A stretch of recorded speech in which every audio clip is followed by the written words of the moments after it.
Bonjour, bienvenue sur la chaîne Carrière et Parentalité. Sur cette chaîne, nous vous passons des astuces pour développer votre carrière. Nous partageons un ensemble d'astuces en communauté, mais également nous vous donnons quelques idées pour avoir une famille équilibrée, une vie de famille équilibrée, des enfants au top de leur éducation. Voilà, si ça vous intéresse, abonnez-vous, activez la cloche de notification pour recevoir toutes nos vidéos. Nous sommes ici sur un des sites du potager, le Potager Club.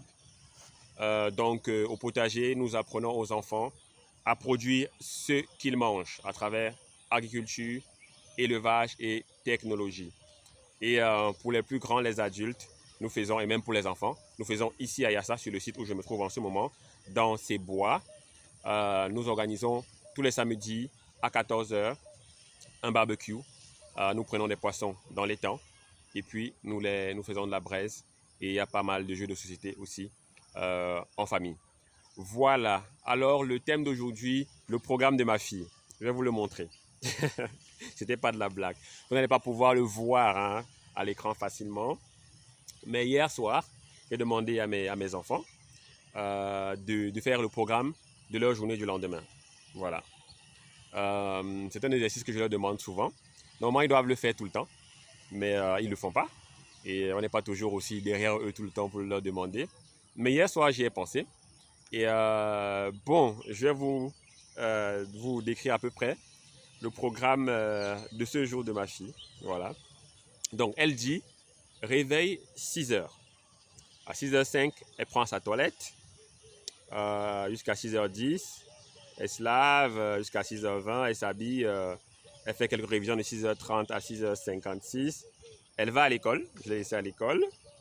Et après, elle termine l'école à 12 h 30.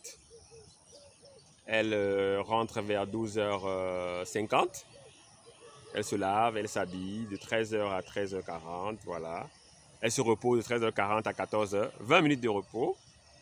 Elle travaille de 14 h 05 à 15 h. 55 minutes de travail. Elle se divertit de 15 h à 15 h 50. 50 minutes de divertissement. Donc pratiquement pareil. Donc on travaille 1 heure, on joue 1 heure. Voilà. Et après, qu'est-ce qu'elle prévoit d'autre? Voilà. Voilà, donc à 15 h 55, elle se remet au travail jusqu'à 16 h 30, donc 30-35 minutes. Et puis 16 h 30, 17 h, 30 minutes de divertissement. Et à 17 h, elle travaille encore 40 minutes. 17 h 40, elle me reste free, quartier libre. Donc ça m'a bien fait rigoler quand j'ai vu son programme. Parce que elle met globalement, elle ne prévoit aucune tâche ménagère. Donc voilà, la princesse, elle ne prévoit aucune tâche ménagère. Et après, elle met ses heures de révision au même niveau que le divertissement. Voilà, donc voilà, peinard. Donc tranquille. Donc c'est amusant, a priori pour moi, peut-être pas pour vous, mais c'est intéressant de voir qu'elle met le divertissement au même niveau que son niveau de révision. Donc, il faudra discuter avec elle pour voir comment elle entrevoit les choses. Mais surtout, elle ne met aucune tâche ménagère. Donc, voilà, elle n'a rien à voir avec ça. Elle est tranquille. Sa vie est belle. Mais au fond, j'en rigole. Mais l'exercice est très intéressant. Je tiens cet exercice de mon père. C'est-à-dire, mon père nous amenait régulièrement à faire des programmes. Donc, quand on se lève le matin, on doit globalement à peu près savoir ce qu'on va faire. Dans le temps, mais également dans l'espace. C'est comme ça que j'ai été éduqué par mon papa. Et je pense que ça m'a plutôt bien réussi. De savoir chaque jour quand je me lève à peu près ce que je vais faire. À peu près. Parfois dans la précision. Heure après heure. Quart après quart. Même dans l'espace. J'essaie de m'organiser. Voilà comment je vais faire mes courses. Ce n'est pas toujours le cas, je vous l'avoue. Mais il est difficile pour moi de me réveiller et de ne pas avoir une idée à peu près de ce que je vais faire. Même quand je vais être tranquille, peinard, à ne rien faire, c'est défini, généralement. Ça peut créer des problèmes en société, de dire, bah voilà, tout est bien quadrillé. Si un ami t'appelle pour dire, allons faire la fête, tu dis, non, j'ai des trucs à faire. Oui, bien évidemment. Dans la vie, parfois, il y a des choses qu'on fait de manière improvisée, qui nous apporte beaucoup de plaisir, de la joie, du bonheur. Et oui, dans la vie, il faut parfois se dire, ok, ce que j'avais prévu de faire, est-ce que c'est vraiment important?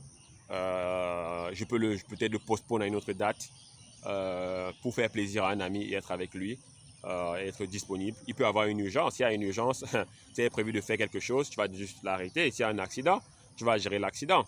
Voilà. S'il y a un cas de maladie, tu vas gérer le cas de maladie. Mais globalement, c'est bien d'avoir un programme. C'est bien quand on se couche de savoir le lendemain ce qu'on va faire. Et il faut l'apprendre aux enfants très tôt, dès le bas âge. Il n'y a pas d'âge pour ça. Dès que l'enfant peut échanger, discuter avec vous, comprendre ce que vous lui demandez, bercez-le dans ça, dans le programme. Fais un programme de ta journée, du lendemain. Fais un programme du lendemain. Qu'est-ce que tu vas faire le matin à ton réveil?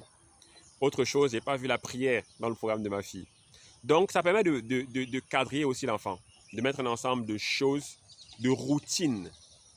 La prière doit être une routine pour ceux qui sont chrétiens, pour ceux qui sont musulmans, pour les croyants. La prière doit être une routine. Donc, quand un enfant fait son programme, la prière doit s'y trouver. Les études, c'est important. Voir ses temps d'études. Les tâches ménagères, comme je l'ai dit. Les divertissements, c'est très important. Il faut que l'enfant se divertisse, bien évidemment.